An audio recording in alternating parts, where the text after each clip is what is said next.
The top 10 heavyweight ratings as of April 6, 25. I would like to dedicate this top 10 rating to the late, great George Foreman. What a wonderful, outstanding heavyweight champion he was, not once, but twice. He was an incredible commentator, an incredible personality, and he gave us so much to the world of boxing. George Foreman made the statement once about heavyweight fighters. He said that at a certain point in a heavyweight's career, they must start fighting like a heavyweight.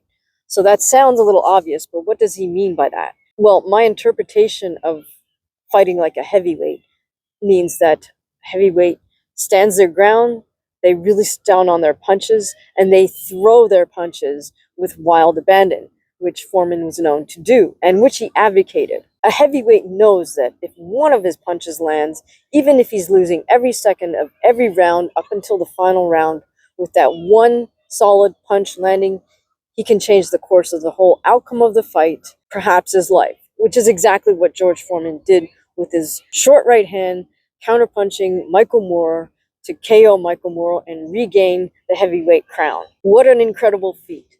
So that said, what I'll do as I go through each of the rankings is I will, after I rank the fighter, I will also say whether I think they meet that George Foreman criteria. So for this particular rating, I feel that the top 5 are perhaps a little more clear-cut than the bottom 5. So I'm actually going to start at the top.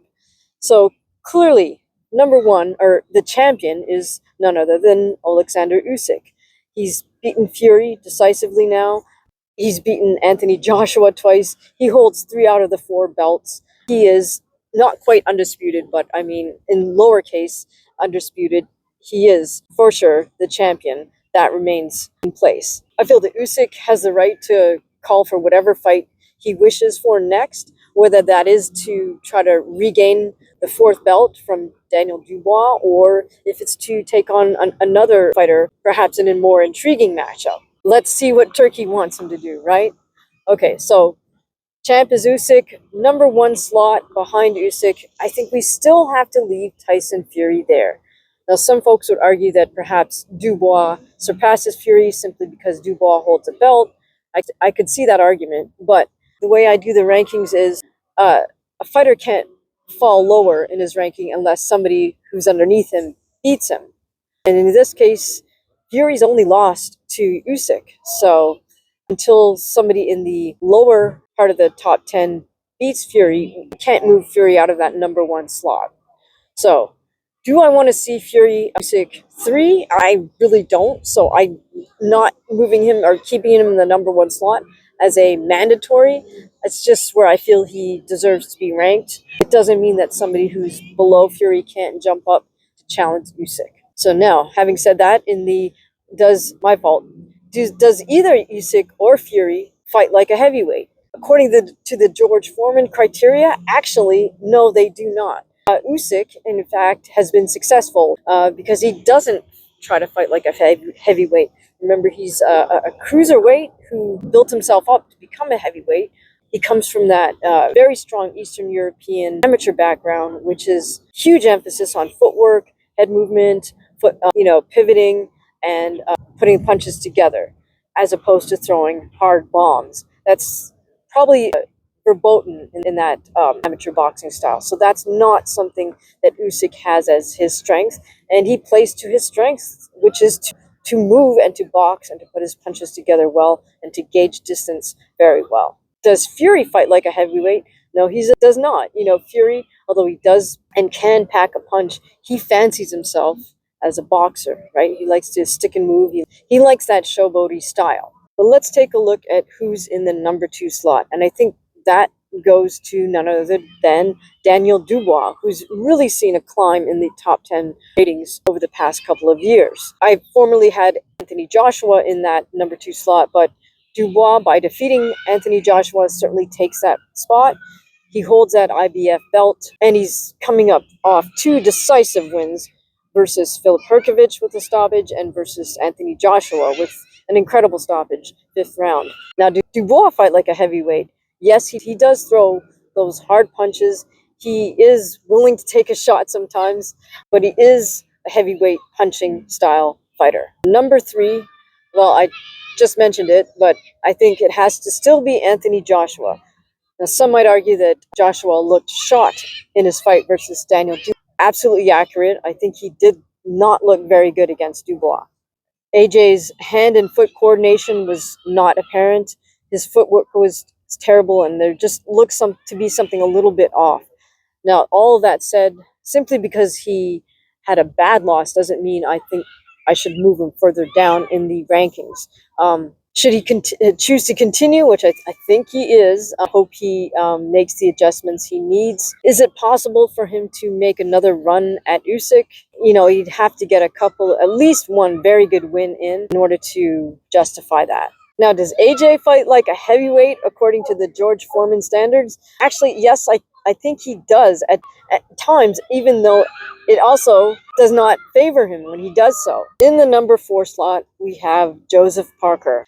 He's been on a great streak lately with terrific wins, starting with Deontay Wilder, Zhang Jilei, Deontay Wilder, and then most recently Marcin Bakole. Even though Bakole took that fight on very short notice, Joseph Parker did the right thing and got him out of there quickly. Does Joseph Parker meet George Foreman's heavyweight criteria? Yes, he does. He throws those heavy overhand rights, hard left hooks, and when he senses that he's got his opponent in trouble, he just unloads. Now, interesting, in the number 5 slot, moving up quite a bit for me, is none other than Ajit Kabayel. Now, when I did my very first top 10 breakdown, I was quite critical of Ajit, mainly because of his footwork. Because what he used to do is just cross his feet consistently. He'd walk around the ring counterclockwise, keep his head turned over his left shoulder, and just look at his opponent and then try to pick away and then jump back out. But I'm really happy to see quite the turnaround in Ajit Kabayel's technique and in his tactics. I mean, he's really started to come into his own, puts his punches together, a greater variety right now. His footwork has vastly improved, and we saw all of that in his KO of Zhang Jilei. Now, I previously had Zhang in that middle range of 5 or 6, so I think it's highly deserving for Ajit to jump up into the number 5 slot. Now, does Ajit Kabayel fight like a George Foreman heavyweight? Well, I'm not quite sure where to put him just yet, because in his sort of previous version of himself, I would say absolutely not. But in this last fight versus Zhang Jilei, you know, Ajit's the first person to ever stop Jilei with those body shots. I think I have to start edging towards perhaps with Kabayel. I'd like to see a little bit more from him in his next fight in order to really make that determination. But he's on the right path at this point. He is somewhat of a smaller heavyweight, so I can understand why he likes to favor that box and move type style a little bit more. But I think he's starting to feel himself now as a heavyweight. Certainly that KO of Zhang should give him the confidence in his punching power. Now, if you're enjoying some of these boxing videos and MMA breakdowns, please do consider hitting the subscribe button, hit the notification bell so you know when we drop our next great content. And if you're getting value from some of these videos, please consider leaving us a super thanks or heading over to buymeacoffee.com and purchasing a coffee. Or, you know, look out for our next live, and you can always gift a membership or do a super chat. You can also support the channel and get something for yourself. If you like the look of this t-shirt, you can head over to our spread shop, same username, Hamaguchi Fight, and you can get one of these tie-dye t-shirts. If you'd like to see some of my artwork, click over to the playlist called My Art, and you can see some of my paintings and drawings. Many of the paintings are also for sale. The link is in the description below each of those videos. So let's continue with our top 10 breakdown. Now, in the number 6 position, also a very happy surprise for me, I moved up Filip Hrgović, particularly since his victory April 5th versus Joe Joyce. Now, Filip has also been one of those heavyweight fighters that I've been critical of in the past and kind of questioned his heart. I questioned his technical and tactical skills. Um, but I think he showed us in that victory versus Joe Joyce, all things considered, especially the fact that he took it on short notice, like 2 weeks. It's a 10-round fight for a minor belt. He stepped up to the plate. He executed a kind of a different game plan, or unconventional game plan, I should say, in which he took small steps backwards and kept himself with his back towards the rope quite a bit, even put himself in the corner quite a bit. But in retrospect, that does make sense to do that because he didn't want to expend a lot of energy moving around the ring. Can't blame him because he probably did not have enough time in 2 weeks to get himself into optimal conditioning. He also knew that Joe Joyce is not one that is a defensive, has a lot of defensive movement, so he perhaps didn't feel too threatened by putting himself with his back towards the rope. But nevertheless, I feel that Philip showed himself to be rejuvenated in this fight versus Joe Joyce, so I've elevated him up to the number 6 slot, also in consideration of the fact that he did eke out a perhaps controversial decision victory versus Jean Gillet in the past. Now, does Herkovich fight like a heavyweight? He's one that, again, it's like not quite. I mean, would like to see him sit down on his punches a little bit more. But I think he certainly has time to bring that out more, in a full fight camp. He might have a little more confidence to sit down at his punches a little bit more, let them go with a little more abandon. Now, in the number 7 slot, I have Jean Gillet.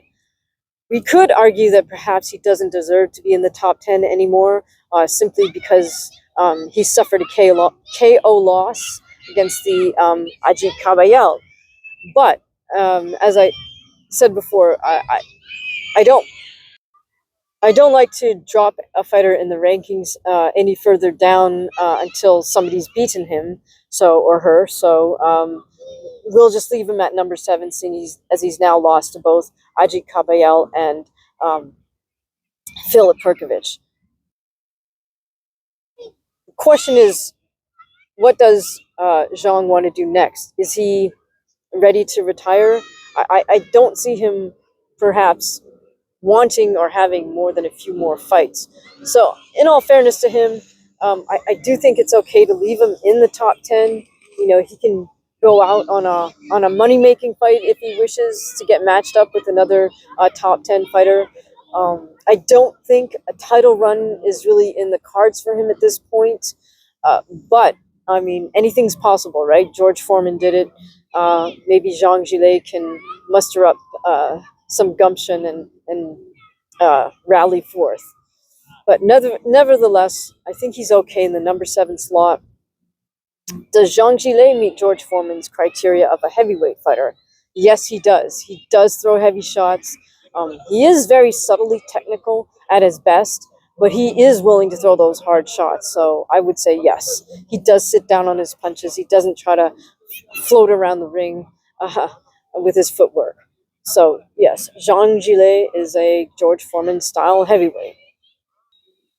In the final 2 slots for the top 10, there's a number of arguments that we could make for who deserves to be in those 9 and 10 slots, but I'm going to give number 9 to none other than Del Boy Derek Chisora.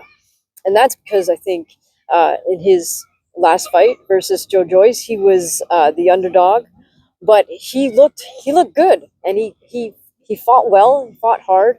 I do know that Chisora has mentioned that he maybe only wants to have 1 or 2 more fights. So let's keep him in the top 10. Let's let him make a few shekels on his way out of the game. He's given the sport so much. I think he deserves to be in the top 10, even if it's only for his final farewell fight. Does Derek Chisora meet the George Foreman criteria? Absolutely. Chisora, we know, is willing to throw his punches with abandon. Wild abandon. He does come to fight. He presses forward. That's what we love about him. And yes, he is a George Foreman style heavyweight. Now, in the number 10 slot, I think, again, That's probably the most open, up for grabs slot. Here's who I do not want to see in the top 10. Do not want to see Deontay Wilder. Haven't wanted to see him in the top 10 since he lost to Joseph Parker really badly and looked absolutely shot. Don't want to see Jared Anderson anymore. I think he's shown us that he's done, in a sense. Martin Bakuli completely exposed him. I think he was also done mentally, emotionally. So I don't feel like Jared deserves to be there either. Sorry, I apologize. I do believe I skipped over number 8. I'll do number 8 and then I'll jump back to number 10. So number 8, I have none other than Martin Bakuli. I think he secures the number 8 slot based on his past few wins. He defeated Jared Anderson quite handily. Martin did look, I thought, quite sharp and precise and effective versus Anderson. He did come in out of shape and overweight for his 2-day notice fight with Joseph Parker, but I don't feel like we can really hold that against him. I think that Martin Bakuli has definitely earned himself a slot in the top 10. Can't really put him any higher than where he's at until he beats one of the guys ranked a little bit higher than him. Does Bakuli fight like a heavyweight? Absolutely. He throws hard shots. He does throw with abandon when needed. He does sit down on his punches. He's not looking to dance around the ring. A lot of these pundits thought that Anderson was going to box the heck out of Martin Bakuli, but that was absolutely not the case. Bakuli just completely dismantled Anderson. Okay, so now I'll jump back down to the number 10 slot. And there's, again, a number of arguments that can be made for who else should be ranked in the top 10, but I'm going to choose none other than Justice Huni. Hope I said his name correctly. I think he's an exciting up-and-comer. He moves very well. He's very dynamic, explosive, technically skilled, got good head movement, good upper body movement. He hasn't been truly tested yet. I don't know that he's ready to fight somebody else who's in the top 10. He probably needs a few more fights with somebody who's in, say, the top 20 or top 15 before he challenges somebody who's ranked above him in the top 10. But I'm excited to see how Justice Huni progresses. Now, does Justice Huni fight like a heavyweight? Well, again, remains to be seen. He's technically very sound. I love how he puts his combinations together. He does hit hard, but we won't be able to really tell if that's the case for him until he faces another heavy hitter who also has enough technical skill to give him a little bit of pressure. So there you have my top 10 heavyweights as of April 25. Who do you have in the top 10 heavyweights? Which heavyweight matchups would you love to see next? Who should Turkey put together? Who should Usyk face next? Who should Daniel Dubois face next? Let us know your thoughts in the comments. Thank you for listening.